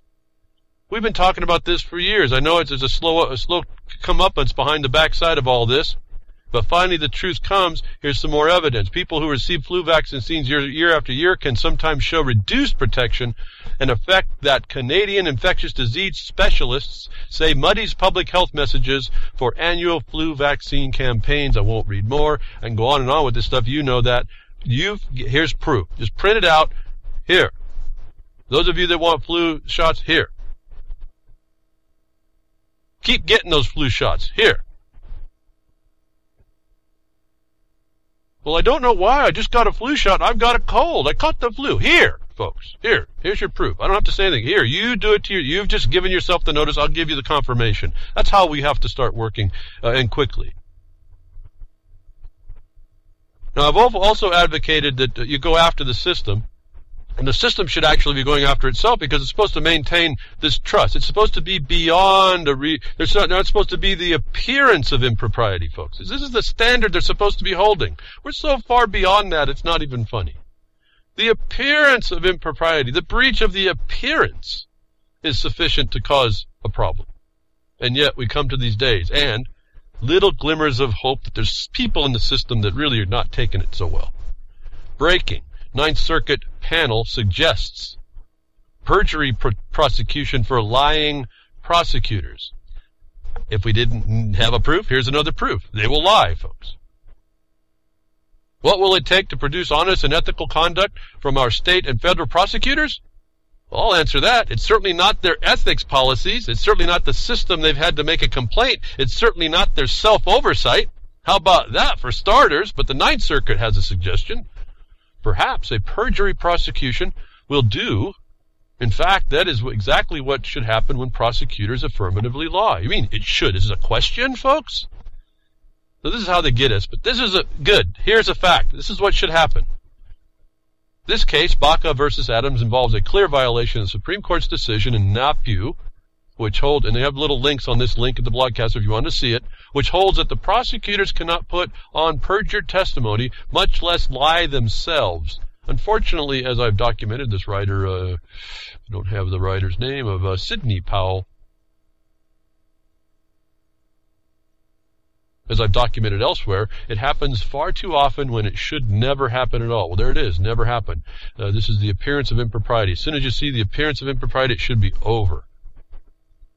In this case, the prosecutors infected the case with false testimony, including by a prosecutor himself over benefits given to a cooperator or a jailhouse snitch. Boy, that'll put a new word on the cooperators into coordination. You jailhouse snitches, collaborators. The entire program of cooperation is rife with problems. I'll tell you that's the truth even in coordination systems.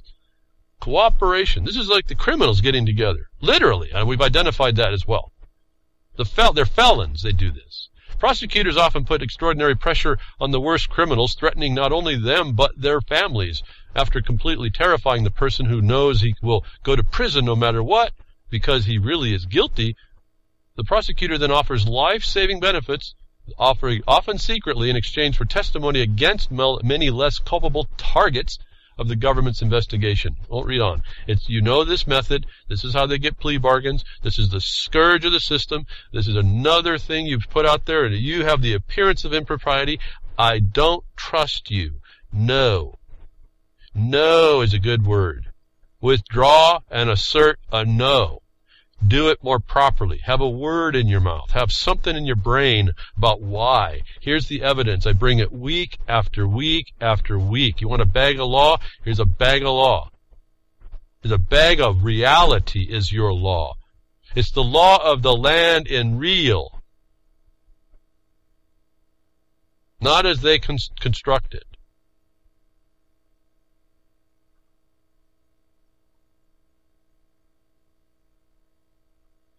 The time is up, folks. I mean, I just can't tell you it's been up. But I mean, really, somehow it's finally closed the door to seeing those two cases, Barrett Brown and Thomas Kelly.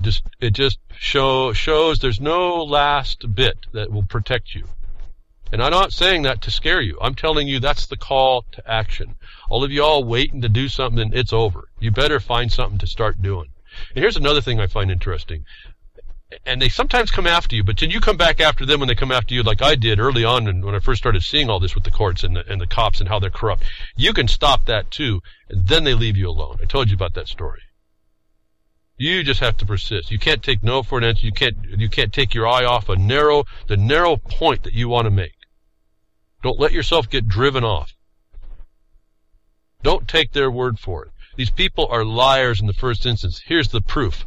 You just show them. This is the appearance of propriety in your system. Like that judge in California gave you. He shut down every judge from hearing the case that a prosecutor went maliciously after a timber producer.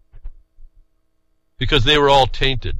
That's the appearance of impropriety. That's beyond, isn't it, folks? That's impropriety. There's not one judge in that district that can now hear it. Justice has now failed. Why isn't that in your bag of reality?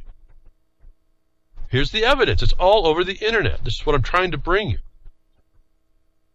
Now, unless you're baggy with the bag of law or bag of reality, whatever you want to present in the instance against a government official, looks like a gun, you might be a lot better off than pulling anything else out as well. As you point, wait a minute, here's the, what about this in you? What about this little restriction that you got to do? Are you here?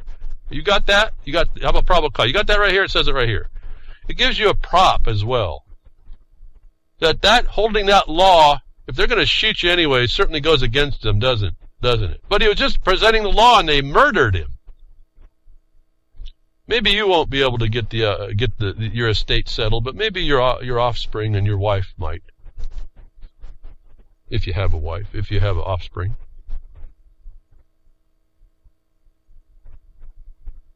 Who would have thunk it, folks? Prosecutors that testify wrongly, perjure themselves. This shouldn't even be a story, I guess, is the other point.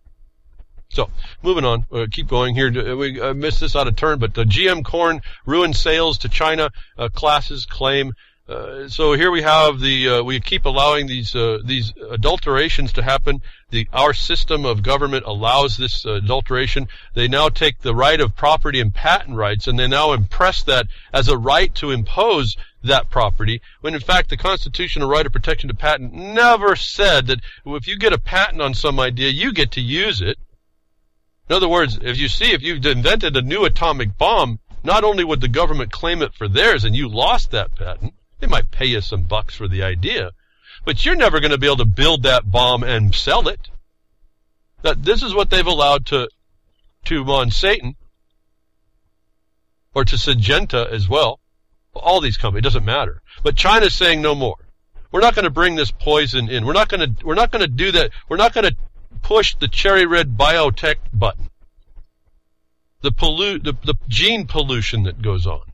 Seed giant Syngenta faces billion-dollar class action in 3 states, claiming China is rejecting U.S. corn shipments because Syngenta released a genetically altered variety before the corn was approved to export. Syngenta, quote, destroyed the export of United States corn to China and caused depressed prices for all domestic corn, as Volnick Farms claims, as a lead plaintiff in a $1 billion claim in the Omaha federal court. So this is the people that found out that they can't sell their corn, right? So this is how it works. So somebody's stepping up. Apparently this is a pretty big farm able to do this. And they are suing because of some polluter. And they have title to this, so this is not they can get out of this. They've actually destroyed an economy, an economic function, an avenue of commerce. And actually, if it's from the farmer to the first buyer, it's not even in commerce. That you too could take this as an example. When someone overcomes you and defeats you in your capacity, given this whole construct is commercial, if you conform your activity, you just describe it as commercial, even though it might not, and they've interfered with that, you can then go after their value, can't you? This is, I guess, just an example of that. In this commerce world that we all deny we're in, that we've learned that you can now be in the commerce world and find out that that's a trespass upon us when we're not, and we've learning how to describe that. In other words, I've been looking at this other case I talked to you about that we're visiting, and they twist a grantee producer into a commerce entity. In fact, the overriding regulation came from the federal government to a state of California as from the Commerce Department, imposing its rule over the top of the rights of a producer and a land possessor, which is a violation of the extent of the jurisdiction. And yet the courts, as corrupt as they are agreeing to that. And yet no one's really arguing, because see, the attorneys don't understand this distinction. Well, we do. Does it mean we win? No, because they got to put everything in a commercial context. Why your name is in all caps and under the bankruptcy law, and if you can find it, I've told you there's a link to see this. Bankruptcy is capital letters is a designated of a legal entity debtor. We're in the system of debt, we're all debtors, no matter who you are. And yet, this mining law, this land disposal law says, no, I'm not in that system. I'm just on the law of the land. There is no fiscal connection. My wealth actually comes from the soil and my toil. Your jurisdiction is in commerce, and now we don't. And those trains, shall not meet. That you have as a judiciary is what we're saying is the violation in crime. In fact, the Supreme Court decision, again, if you want to prove these people in the Supreme Court positions don't know what they're talking about, you can just read it's the Granite Rock case. Just look it up, Granite Rock versus the California Coastal Commission. Make sure you find the Supreme Court decision. We were just shocked that we found out that there was like 3 or 4 case decisions. Finally found the right one. Doesn't change anything because it was always wrong, but you'll see right in there that they apply rules from the Forest Service that don't apply to anybody. They're just not applicable.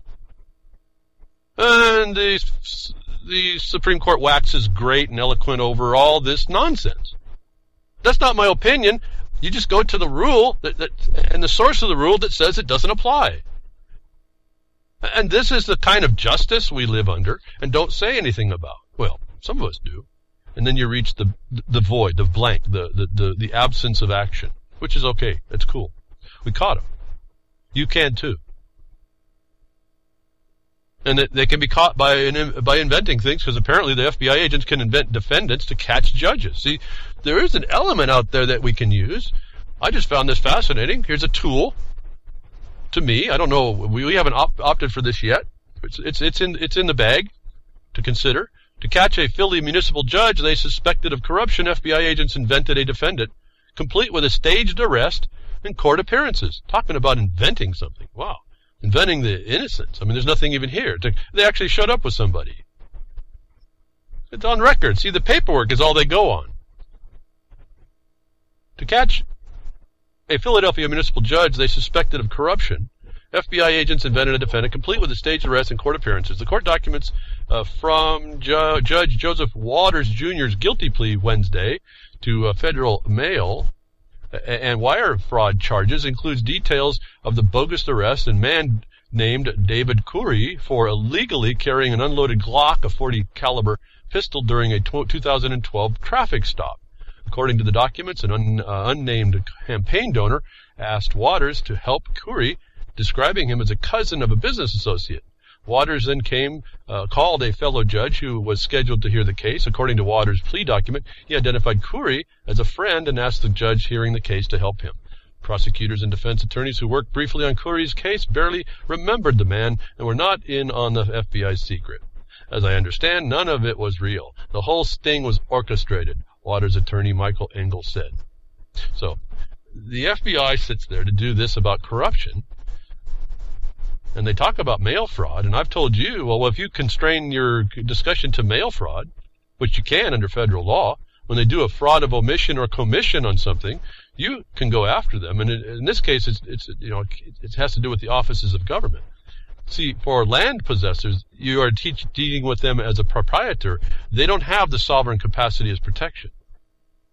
So when they come under color of authority as a sovereign, and they're not, and they're trying to divest you of your property, and they do it through the mail, you have them here. You also have them for honest services violation. That's another felony. And so we have a tool here that the FBI will set up a judge. Maybe you can set up your case to bring accountability in your way and use the same mechanism. Now, I would suggest to you to go look and try to find out what they want to see. Certainly, this is one of the higher levels, but the highest I understand from the FBI is terrorism. So if you can conform your discussion into a cause of terrorism, the FBI might be, and don't just make it up, I mean really be able to describe this and show it, you might have the help of the FBI to bring accountability. As we see, the prosecutors are not supposed to be prosecuted, at least as by suggestion, that the courts are indicting innocent people. How about if we get them to work on actually going after the criminals, like the system itself? So I just found this is an interesting little sidebar. They can create people. Kind of like sounds like some kind of a sting operation. But so what? I mean, there it was. I guess if the guy's a criminal, he's a criminal. I'm not even going to think it that far. They're not supposed to give the appearance of impropriety, and these people are doing the dastardly deed, right? The ethics, the system that they put up to make you believe it's good in quality doesn't exist. It's all for your consumption, your consumer. And I've learned and come to believe myself better than anybody else around me to say, I don't believe you. I don't believe your authority.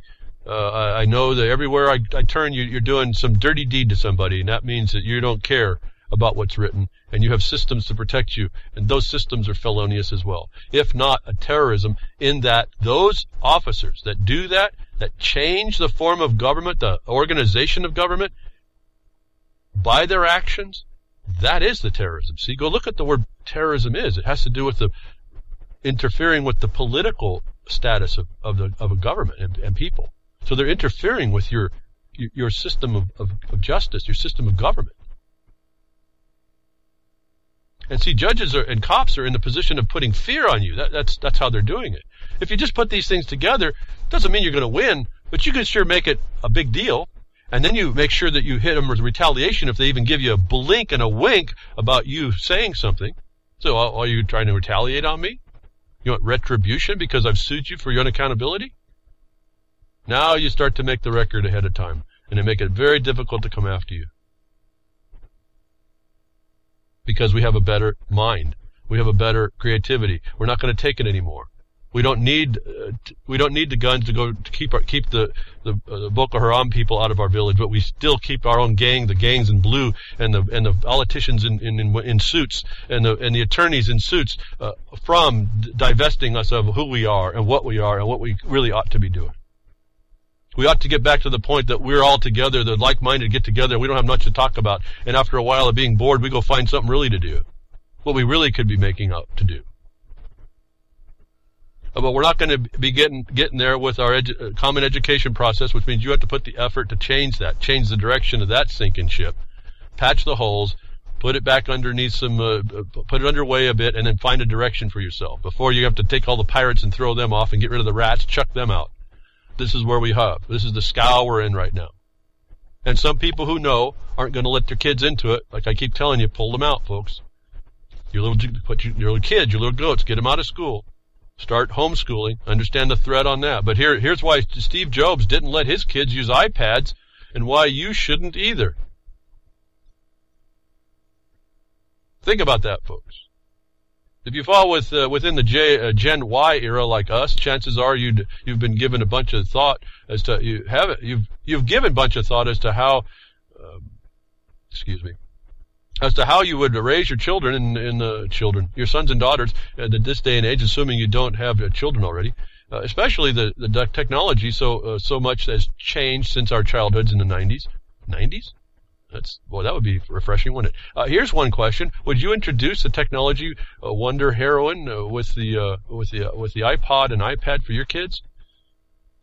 Well, Steve Jobs wouldn't, and for good reason too. Now, won't go on and on. I'm getting into the end of the broadcast, but the people that make the technology that you trust to be bringing you things understand the ramifications. And if you think that these are simple little devices to communicate to, and that's all they do, you're deluding yourself. Steve Jobs was in the middle of this, and he wouldn't let his kids after this, his little goats. And that should bother you. Read why. And there's more. I mean, this is not the end-all story. But this is the kinds of things that they dumb us down and that they control us and whatever they do. And we know it's big and worse. It's big data. More than beyond the NSA. It's big data by corporation. So I was discussing with you, here we have homeschooling thought, and there's there's tons of tools now that we can use to do that, and then they're after you to prove your religious belief for homeschooling. What is that relevance anyway? On top of all that, who are they to make the standard? What church are they part of that you now are the heretic to? But SWAT teams attacks homeschoolers with taser, pepper spray, and warrantless raids should catch your attention when you start to decide to not allow your sons and daughters to take on these new electronic big data devices in the school system, their injections and all that. A report published last night in WorldNet Daily outlines the shocking details of a warrantless raid on Missouri homeschooling. Missouri. I think it's a Missouri, right? Missouri homeschooling family by a SWAT team that forced its way into the family's home, tasered the father, pepper sprayed the mother, and put the children in custody of social services. They never put sons and daughters in custody, only the state's wards, children. According to the report, Attorney James Mason, Perry Mason's brother, I guess, senior counsel to HSLDA, told WorldNet Daily, the Fourth Amendment protects against unreasonable search and seizures, were added to the Constitution for a reason. We need to be vigilant. We need to be willing to stand up for our rights. So this is where they're going to hopefully stand up for their rights. But remember, if they had a Fourth Amendment that was presumed, they wouldn't have been coming in using a SWAT team.